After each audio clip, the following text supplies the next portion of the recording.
Okay, I'm at the Mansion and Gardens right now. What you see behind me, this is A.I. DuPont's residence. This is where him and his daughters would live, and his wife.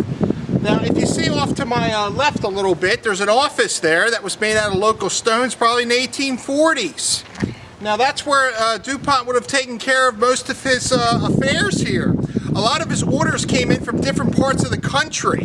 Now, during this time out west, a lot of powder was needed for railroads. They were expanding railroads through the middle of the country, and they needed powder to get through these rocks. Now, Eagle powder during that time was superior to any powder known to man. They made it here in Wilmington, and when it was finished, and it was put into wooden barrels or tiny kegs.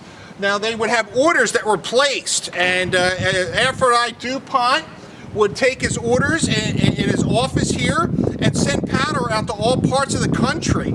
Now, the railroads during the 1840s it was a new fangled thing. It was called the Iron Horse. But what they didn't know is when they started to hit the Rockies that you had to blast tunnels. You had to go through mountains. It was difficult. In the middle of the country, as you know, it's the Corn Belt. It's flat. You can just lay tracks for as far as the eye can see. Now, DuPont's powder was used to build this country. It was used to build railroads. It was used in coal mining. They used it to blow anthracite out of mines. They had to break the coal seam, and DuPont powder was used there also. A lot of times you can still find boxes. They're called dually boxes. The box about 14 by 10 inches, and it says DuPont powder on the side of it. Now, DuPont powder was probably used up into the 40s. This powder was known locally. It was known worldwide as the best powder that was made. Now, the powder that was made here in these mills was made in the early part of the 18th century, 1840s to about 1880s is the height of this production here. But they did live here in this mansion behind me. This mansion here has exquisite furniture. It's period furniture. There's a swimming pool, and in the back there's a garden that's it's modeled after a Romanesque ruin. If you ever go to Pompeii and you see the ruins of Pompeii, there's a garden that reflects that in the back of the house. Now, the pool was off to my right here a little bit, and the mansion and gardens are what you see behind me. Now, in the springtime, as I'm doing this video, it's very historic. It's very attractive with all the foliage, and the trees are in bloom, the dogwoods are in bloom. This is an extremely attractive time to film this mansion and gardens. Now, about the DuPonts themselves was that this mansion here is located right near where the powder mills were. The powder mills are right down by the Brandywine Creek, which is about 100 yards away.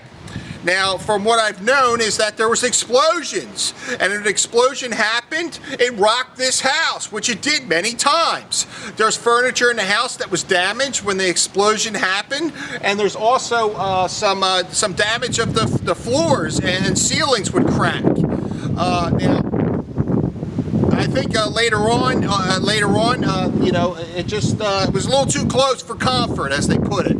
So I think some of the more productive mills were moved a little further south so that the house wasn't in jeopardy as much as it was when the powder mills were right behind the house. Now, the powder mills, this is the beginning. The powder mills will extend all the way down to where my first video was of DuPont, where that grist mill is. And then a little bit further, they started to buy property and started to expand the gunpowder business. Now, this powder, like I said before, had to be sifted. It had to be granulated. It had to be certain dimensions for cannon use, certain dimensions for gun use, and they did that. It was all done at these factories here. Everything was done on the premises. But what we have in back of us here is the main house where the family lived. The daughters, he didn't have any sons. I guess he had a lot of daughters. and they lived in this house up until about the 1950s. Now, the woman left this house in pristine condition. She knew that this was going to be a museum one day, so she kept this property exactly what it would have looked like during the 20s, up until about the 50s. And she kept all the furniture from all her ancestors. She wanted to leave this to prosperity, which she did, and today people can enjoy this by coming to the Hagley Museum here in Wilmington, Delaware.